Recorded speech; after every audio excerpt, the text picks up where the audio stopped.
अस्सलाम वालेकुम बच्चों, मेरा नाम अब्दुल कयूम है और आप देख रहे हैं मेरा चैनल AQ ऑलवेज लर्न। आज मैं आप लोगों को समझाने लगा हूँ 9th क्लास की मैथ मश्क 2.4 सवाल नंबर 2। द झैल को वाहिद लुगरथम की शक्ल में ज़ाहिर कीजिए। अब हमारे पास ये 4 कानून हैं। इन कानून के मुताबिक अब हम इसको हल करेंगे। ये दूसरे सवाल का दूसरा जुज़ है। अब हम इसको हल करते हैं। लोग 9।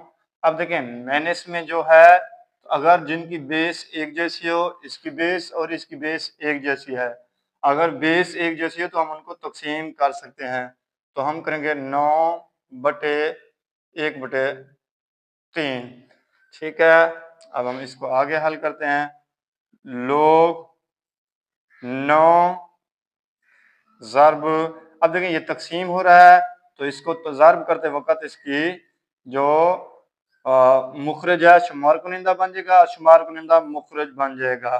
ठीक है, अब देखें ये मिसाल के तौर पर इधर हल करते हैं।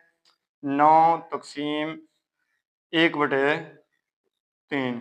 अब इसकी इलामत को चेंज करते वक्त हम इनको जगहें चेंज करें। 9 ज़र्ब 3/1, तो हमारे पास ये क्या बनेगा 9×3 27। ठीक है, इसी तरह हम अब इसको ऐसे लिख सकते हैं। लोग 9×3 27, ये इसका आंसर आ गया है। उम्मीद है बच्चों आप लोगों को इस सवाल की समझ आई होगी। अगर किसी जगह समझ ना आई हो तो आप मुझे कमेंट में बता सकते हैं। अगर आप लोगों को इस सवाल में कुछ फ़ायदा हुआ हो तो आप मेरे चैनल को सब्सक्राइब कर सकते हैं।